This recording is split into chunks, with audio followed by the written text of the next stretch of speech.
Ketika penduduk kerajaan Babilonia mempunyai kepercayaan menyembah berhala, lahirlah seorang utusan Allah yang bernama Ibrahim. Beliau adalah putra dari Azar yang merupakan keturunan dari Nabi Nuh alaihi salam.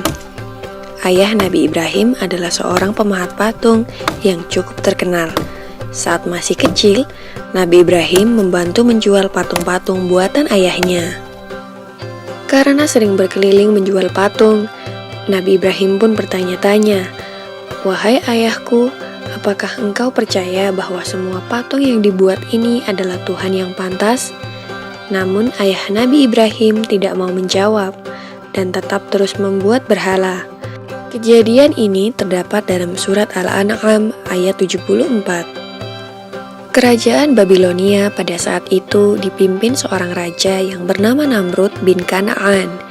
Pemerintahan yang dijalankannya adalah kekuasaan mutlak yang membuatnya menjadi raja yang kejam. Apapun yang diperintahkannya harus ditaati dan dilaksanakan tanpa ada pertimbangan dari siapapun.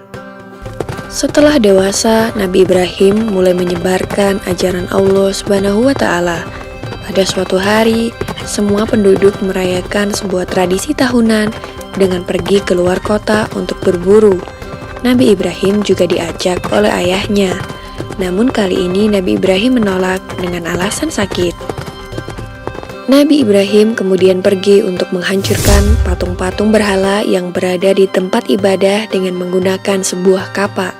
Semua patung-patung berhala itu dihancurkan tanpa ada yang tersisa kecuali patung yang paling besar. Nabi Ibrahim lalu meletakkan kapaknya di depan patung tersebut. Ketika para penduduk kembali, mereka sangat terkejut melihat patung sesembahannya hancur berkeping-keping. Mereka akhirnya mencurigai seseorang yang tidak ikut dalam acara perayaan. Dipanggillah Nabi Ibrahim untuk diadili, yang disaksikan oleh seluruh penduduk Babilonia. Dalam keadaan ini, Nabi Ibrahim mulai berdakwah secara terang-terangan. Dalam pengadilan itu, terjadilah percakapan antara Nabi Ibrahim dan Raja Namrud. Diawali dengan Raja Namrud yang bertanya kepada Nabi Ibrahim, "Siapakah yang menghancurkan patung-patung ini?" Nabi Ibrahim pun menjawab, "Bukan aku, patung besar itulah yang menghancurkannya." Raja Namrud dengan geram kembali berkata, "Mana mungkin patung itu bisa bergerak dan memegang sebuah kapak, sedangkan untuk berbicara saja dia tidak mampu." Disinilah kecerdikan Nabi Ibrahim dalam berdakwah. Dengan tegas beliau menjawab, "Jika engkau tahu bahwa patung itu tidak bisa bergerak, bahkan berbicara saja ia tidak mampu, mengapa kalian semua menyembahnya?" Dengan jawaban ini, maka terdiamlah seluruh masyarakat Babilonia termasuk Raja Namrud. Tetapi dengan kekuasaan mutlaknya, Raja Namrud dengan marah memerintahkan prajuritnya untuk membakar Nabi Ibrahim. Dalam keadaan yang demikian, Nabi Ibrahim tetap tenang dan memohon pertolongan kepada Allah Subhanahu wa Ta'ala. Sebuah tiang yang kuat didirikan sebagai tempat Nabi Ibrahim diikat dan dibakar.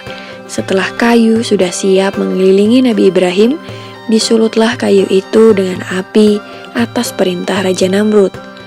Api itu dengan cepat mulai membesar. Masyarakat Babilonia pun mulai bersukaria melihat Nabi Ibrahim dilahap api. Namun, alangkah terkejutnya para penduduk karena Nabi Ibrahim tidak terbakar. Beliau masih utuh sempurna tanpa adanya luka sedikit pun. Ternyata doa Nabi Ibrahim dikabulkan oleh Allah Subhanahu wa Ta'ala. Permohonan agar diselamatkan dari api yang besar dan menyala ada dalam Al-Quran Surat Al-Anbiya ayat 69. Maka selamatlah Nabi Ibrahim dari kobaran api yang amat besar, sehingga penduduk menjadi takjub terhadap mukjizat Nabi Ibrahim. Mereka kemudian mulai mengikuti ajaran Nabi Ibrahim dan hanya menyembah Allah Subhanahu wa Ta'ala. Demikianlah kisah Nabi Ibrahim alaihissalam yang tidak luka sedikit pun meskipun dibakar api. Semoga kisah ini dapat mempertebal iman kita untuk percaya terhadap kebesaran Allah. Amin ya rabbal alamin.